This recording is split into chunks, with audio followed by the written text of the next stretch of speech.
Hey everybody, welcome to another episode of Outside Looking In. I know it's been like 5 or 6 days since the last one came out. They were supposed to be every day throughout September, but with the move and media day and more, I guess, journalistic responsibilities, I've had a little bit of trouble doing so. We should be back on track. But yes, okay, so Outside Looking In, we talk to somebody from every market, covering every team, so that you get the outside perspective on the Raptors and that you also learn a ton about the league at large. And today we are doing the Rockets with Alykhan Bijani, who is, Rockets Twitter, the people who pay attention to what happens and what goes Oh on. man, here we This go. this is a guy who that's the guy you follow. You're going to learn a ton about the Rockets and, it's good vibes.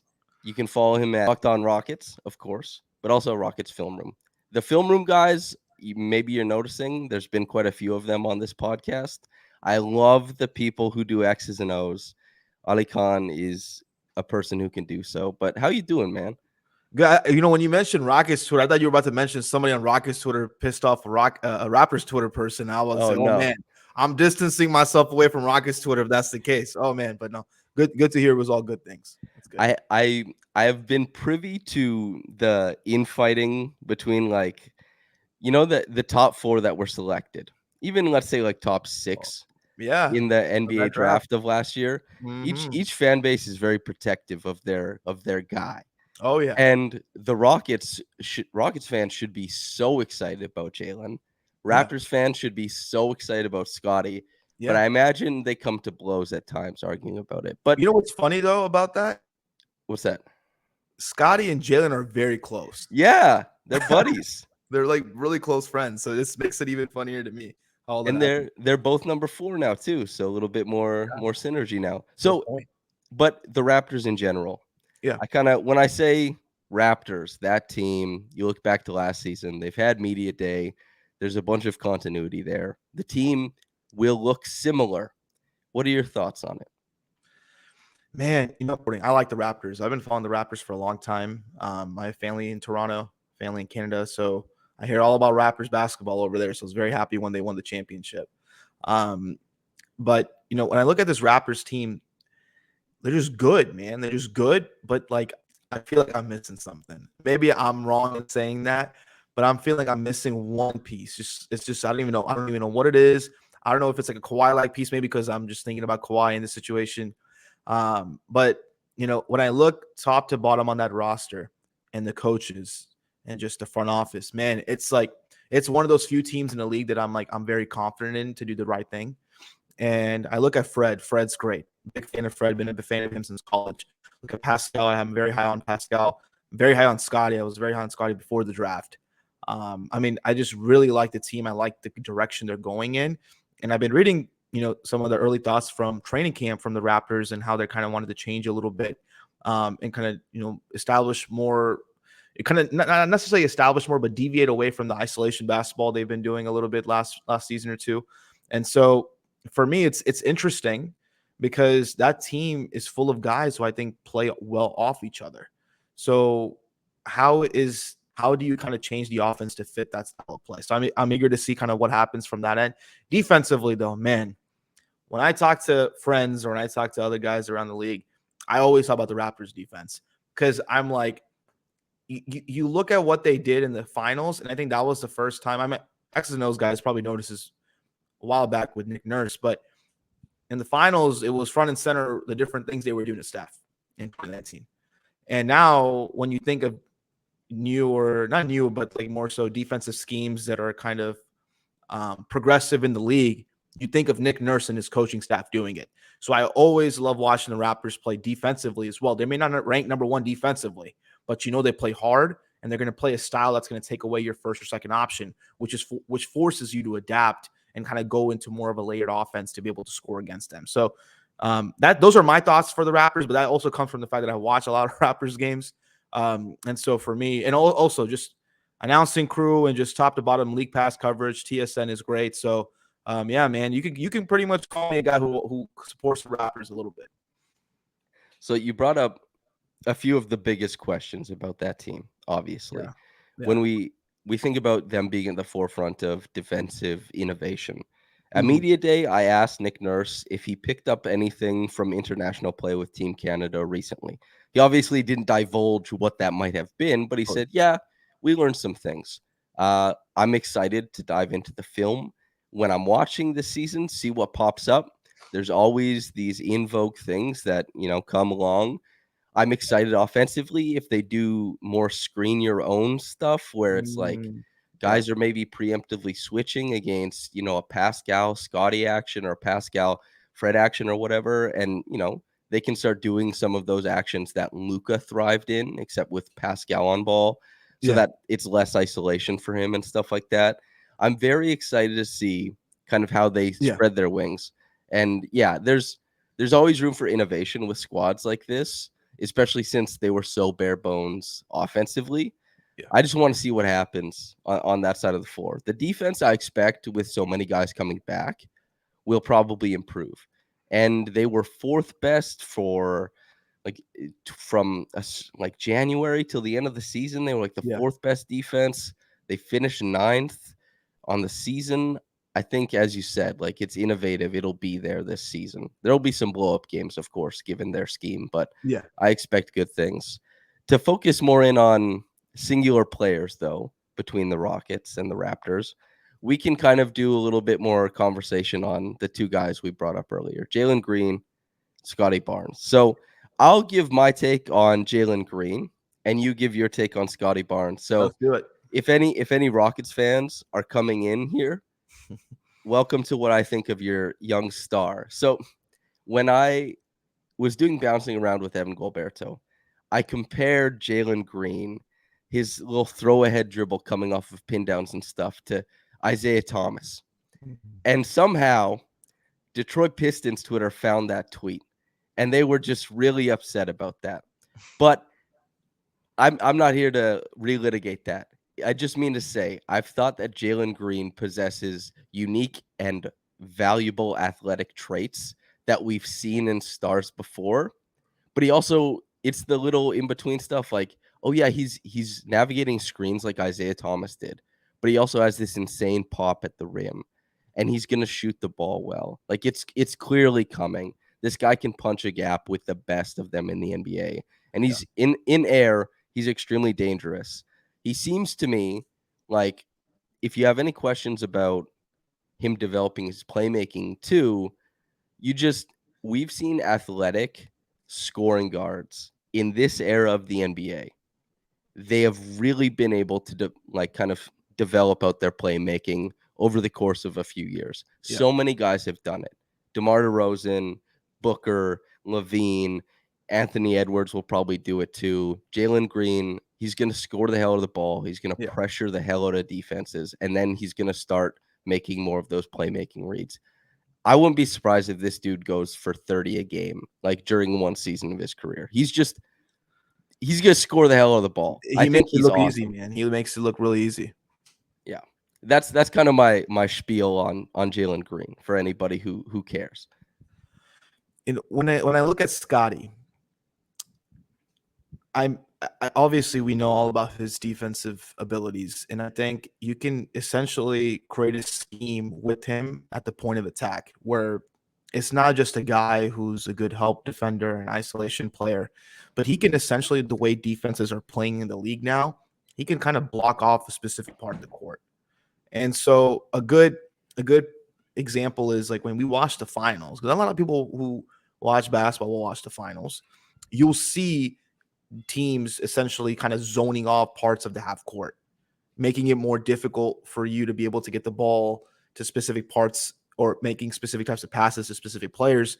And with Scottie's wingspan and his ability to kind of just log down a specific area, whoever's he defending or just that area overall, you can do a lot of unique things with the types of kind of hybrid man-to-man and zone defenses you're playing in the league nowadays. And so for me, from that perspective, Scottie's just a weapon. You can do so many things with him, and he never gets tired, which I really like about him. He's always moving. And then offensively, man, I don't like the Giannis comparisons with Scottie. I don't, because I think they're two different players. But just the ability to take on space and kind of get to where he wants to go from one side of the court to the other, think that's such a really that's a special skill in its own. And I think as he continues to add and works on having more of a concise dribble closer to his body as he kind of attacks, gets his shooting down too. I mean, he's going to be a really good player. I think he's going to be a great two-way player in this league. And hopefully for Raptors fans, he can be that player that you solidify as that guy. You know, as Fred gets older in his career, Fred is still really young, but as Fred grows, Pascal grows, you got Scottie there to be able to help you and also be another alpha to take a shot. And I'm just a really big fan of how he fits in versatility wise with everybody on the roster. You know, you got Precious, you got a lot of different guys on that team who I really like. I like Blanton as well. I mean, you guys got like different players who can play different types of positions and roles. And what Scottie does, he can not only do that, but he can excel at it and be an alpha offensively. And so for me, that's why he's such an exciting prospect in the league to come, in the years to come. So you bringing up the kind of attacking space as that's the realistic comp to Giannis. There's not very many similarities in their game outside of from a young age, those guys, they're like, give me the contact. I want to, like, Yeah. other guys, ante up. See if you can meet me where I'm at, which a lot of young players do not do. They're usually quite contact averse. And so they have that similarity. Yeah. But also, Giannis isn't the natural playmaker that Scottie is. The vision, he's just not nearly as big as Giannis either. And Giannis, you know, there's different types of fluidity athletically that Giannis has that Scottie doesn't. It's just they're very different, but they do share that in common. I'm glad you brought that up. And as far as when I think about those two guys, I do think comparisons are fun for a lot of people, but I don't expect them to look when we think of Giannis's prime versus when Scottie finally gets there. I don't expect them to look the same. But as you said, Scottie, there's a lot of burgeoning things happening all at once. It's tough for anybody to really say what he's going to look like. We can kind of just say we expect it to be good when it comes. And he has skills. Like, I'm not saying that he's Giannis. Like you said, the point is that he does things which are unique in the NBA. I think that's a draft prospect. That's why I liked him. I like Evan Mobley because they're unique in the way you can set them up in the league. And Scottie allows you to be able to play different types of styles offensively, defensively as he continues to grow. And he has skills as, you know, players that are very good players in this league, superstar players, good players in the league, in this league. He has skills that kind of mimic that, or he has athletic qualities that you can see him continue to grow into over time and allow him to play a similar style in some of those ways. So, yeah, like I said, he's his own player. You know, Scottie's his own player, but he has skills that just really make you say, wow, like this kid can be good. Yeah, he's been an absolute treat to watch for the early part of his career. And so this kind of takes us, we've been talking about how the Raptors are this, you know, a brilliant team with this great coaching staff, and they're playing this innovative form of basketball. Their guys play hard. They have a clear identity. I'm curious because I'm not aware of like maybe the Rockets do have one. It could be my own ignorance, but I'm not aware of an identity in Houston. Something since Harden left and Morey and everybody knew that those two guys were synonymous with the type of basketball they were playing. I love Jalen Green. I really am intrigued by Kevin Porter Jr. Jayshawn Tate is awesome. Like, there's a lot of really interesting things happening there. But I'm curious, is there an overarching like culture? What's going on in Houston? So the word that when you ask the Rockets on media day, the word that they would use to describe what they want the culture to be, they want the team to be is electric. And that was the one consistent word, which is really interesting, the concept of electric. You would think like something else, but electric was the word. When I think of the Rockets, I think this is more of a year to figure out what Steven Silas is like in terms of his system, and also what we can see in terms of a vision of how they want to play moving forward. I think last season was a chance for Jalen to grow, and you have Sengun and other rookies a chance to grow. It was very, I don't like using this word because NBA offenses are not vanilla, but it was more so a very basic structure. Like if you're going to run pistol action or 21 series, you're going to run delay, you're going to run all these different types of things. It was a very basic kind of like just like foundational action. It wasn't layered. Now you're getting into a situation where Steven Silas wants to layer his actions, wants to be able to get his players in situations where they can be successful. For example, using Sengun as a more of a static player, having him create offense from the post versus a guy like potentially Jabari on the roll towards the rim or shooting from a 5-out. So if I'm looking at identity right now, the Rockets are a 5-out team who want to be able to get stops and push the ball in transition and get easy baskets. And they want to be a team that's good defensively and gets rebounds. Somewhere they were worse or amongst the worst in the league last season. And that's why they came out and they got Jabari Smith third overall. That's why they came out and got Tari Eason in the draft. That's why you come out and you bring back players that can help you defensively. And so that's where they're at right now. I think that seeing how well they do when they put Jalen, Sengun, and other guys in situations with good spacing lineups. Let's see what this offense looks like. I think the jury is still out on if Steven Silas can be a good coach in this league. He's a very smart coach, just from conversations with him and the times he's talked to us in the media and just times you talk to him. Like, he's a very smart coach. He knows his X's and O's. He knows his stuff. But he's in a situation where he's helping a young team develop and grow. And in that situation, can he get to a point where he's helping these young guys play good basketball? And that's what I'm interested in seeing. And so identity-wise, they don't have one, but they are all geared towards establishing a culture that essentially considers them a team that nobody wants to play against, which was also another phrase that was tossed around a lot in the first few days of media day and training camp. Tari Eason, I'm glad you brought him up. I know quite a few people who saw him as like a top 10 guy rather than where he actually got picked up. I'm really interested to see how he shakes out. But nobody is more electric, basically, than Kevin Porter Jr. on a good Kevin Porter Jr. night. And when I look at the last like 25 games of his season, you look at like 19-6, and he's banging triples, a lot of them. He is a water dancer with the ball. He's basically there's like 4 or 5 guys in the NBA who dribble and move like Kevin Porter Jr. Yeah. And I'm curious, you're a guy who watches like every game. You've seen the ups and downs. What are you expecting to happen with KPJ this season? You mentioned his stats from the second half of the season, kind of the last few games. He looked much better with the turnovers. For me, that's a big. When you're a point guard and you're trying to grow into a point guard role, are you turning the basketball over or are you setting your teammates up? Not only did his turnover numbers go down, he set his teammates up, but he played well next to Jalen. And he coexisted with Jalen. And that's really important. If you want to be a point guard of this team, you got to understand that Jalen needs to have the ball in his hands. He's going to have the balls either bringing the ball up the floor. He's going to come off a curl with the big diving and Jalen kind of attacking with his quick first step, setting up or dunking himself. Jalen's got to score the basketball. So that means the ball's not going to be in your hands. You have to be able to show that you can score effectively off the ball. And that shooting you mentioned, Kevin Porter Jr. shot 40% on catch and shoot threes last season. And that's showing you that he can play that off-ball role. So it excites me. I'm eager to see what happens. He's shown a lot of really good maturity. If you talk to the Rockets behind the scenes, he's showing maturity. And so I'm eager to see what happens. This is a big year for him. It's a contract year. It's a chance for him to be able to find a permanent home in the league, a permanent home in terms of his career and his life. I think it's a big deal. It's a big deal for Kevin Porter Jr., and I'm rooting for him. But we'll see what happens. Do I think he can be a good point guard? I'm not going to lie to you. I was very, very much on him being a good sixth man in this league as far as like a year ago.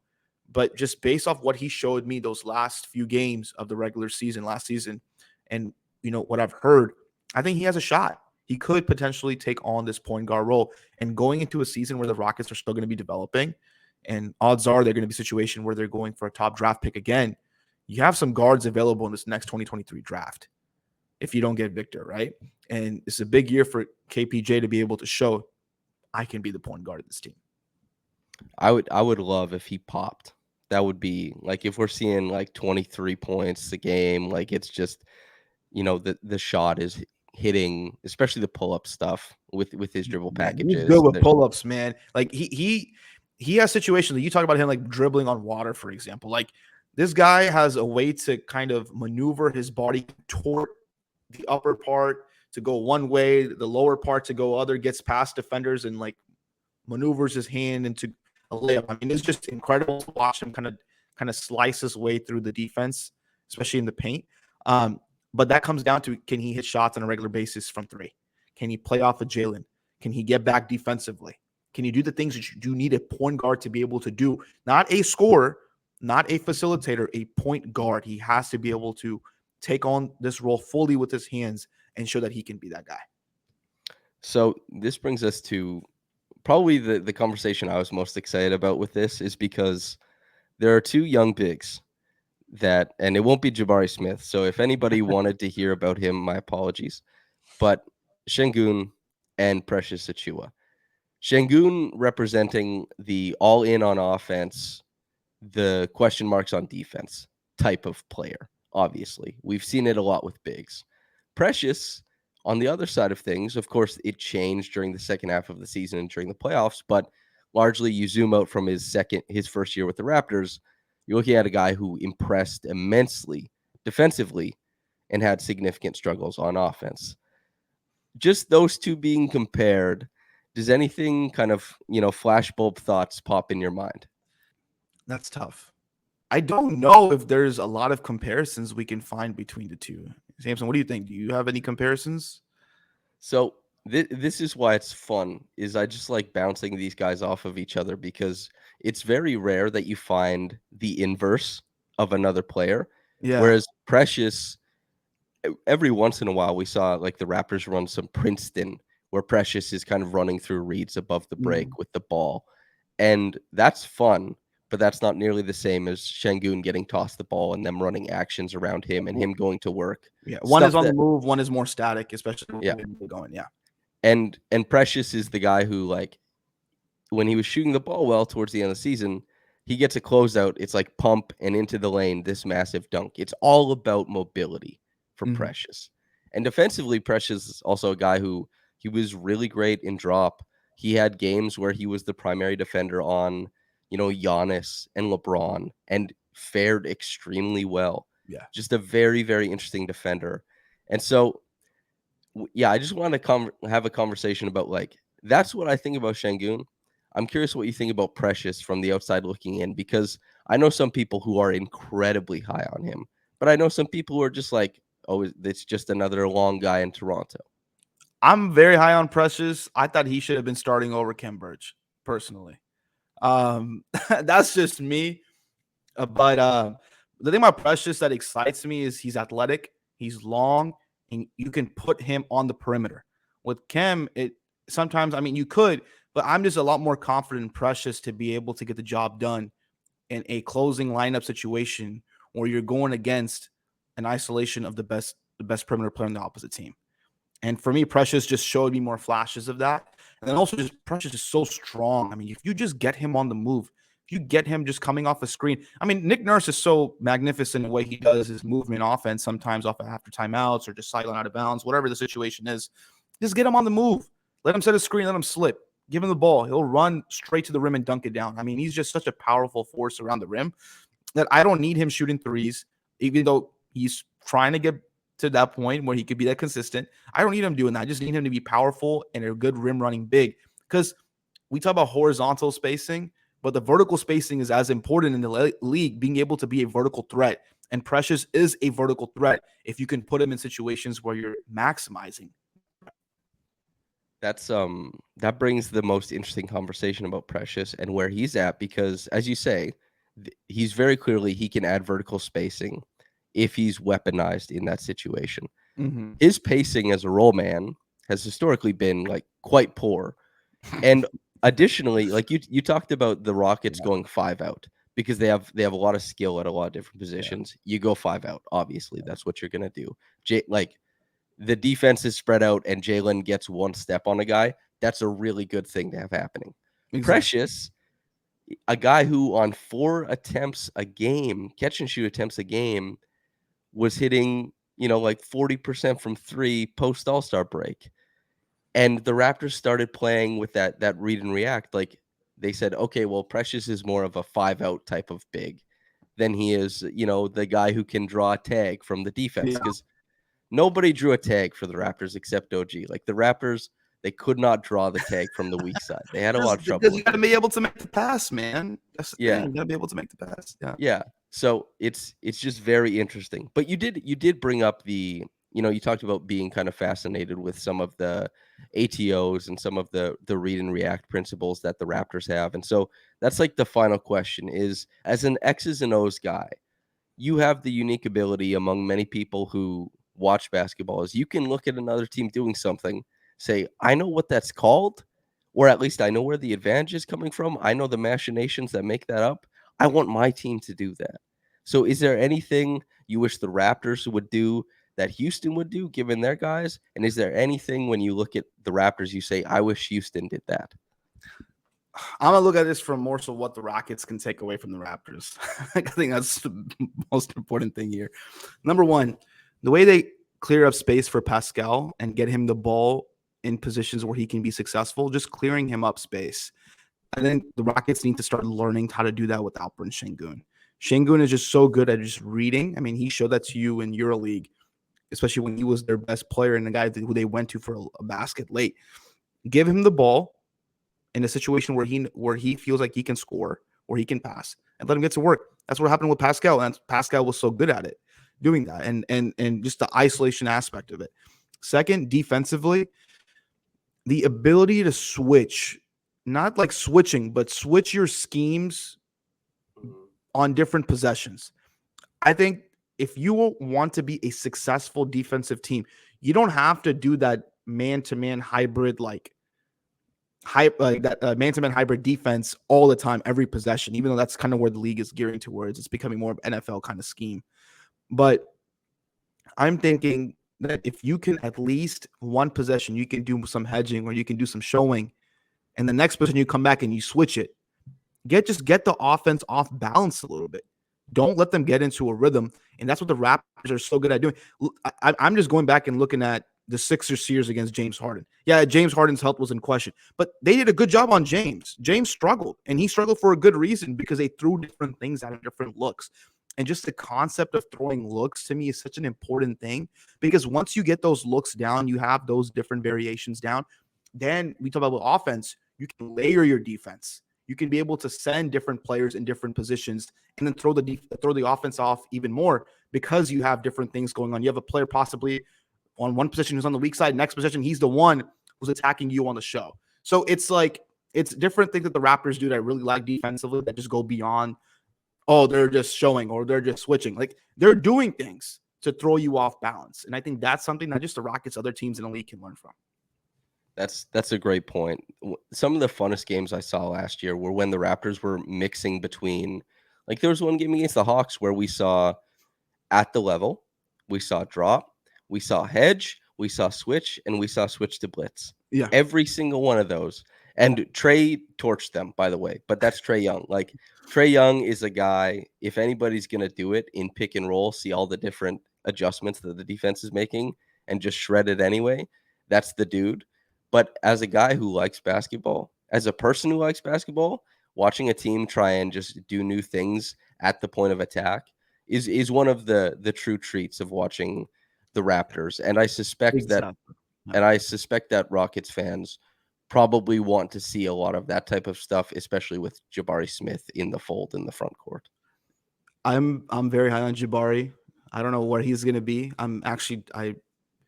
I have no idea what he's going to be in his career, but I'm very excited to see kind of how he turns out because he's a moldable player. You can put him into anything you want. That's kind of what I've heard so far. He was of the big, like the guys who got a lot of attention around draft time. He was the guy I knew the least about, and I've seen a lot of conversation about him. And when a team drafts a guy, and then the conversations start getting like bigger and bigger, that's something I noticed that the Rockets and Rockets fans, you go into the film and you start getting really excited about a guy. And I kind of noticed that about Jabari. I think especially you see him like step out on dudes. People love when bigs can step out. Oh, he on talks, man. I like that Yeah. about the players. You talk, you back it up, and he can back it up defensively. So I'm going to be excited to watch him play because I've heard a lot of good things about him and his competitiveness. And I think at the NBA level, you want guys who are competitive on your basketball team. Absolutely.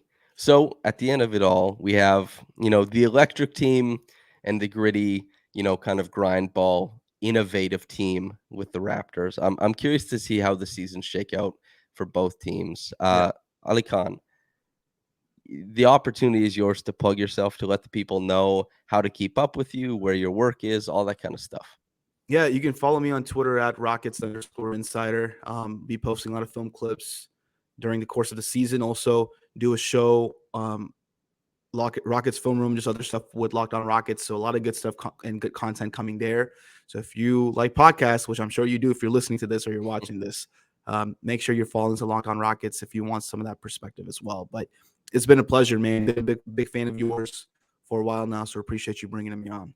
Man, I just appreciate everybody who comes on to talk with me about all this kind of stuff, because it's tough to get, 29 different people together. So everyone who says, "Hey, I'd like to talk to you," I'm like, "Thank you."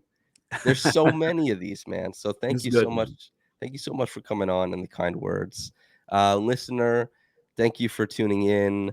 Whether you're watching this on the podcast, just keep doing, or listening on the podcast, keep doing your thing. If you're watching on YouTube, like the video, because that's good for the algorithm and all that kind of stuff too. So Alykhan Bijani, Samson Folk, or J Sam Tate, if you've been paying attention to the usernames, whatever.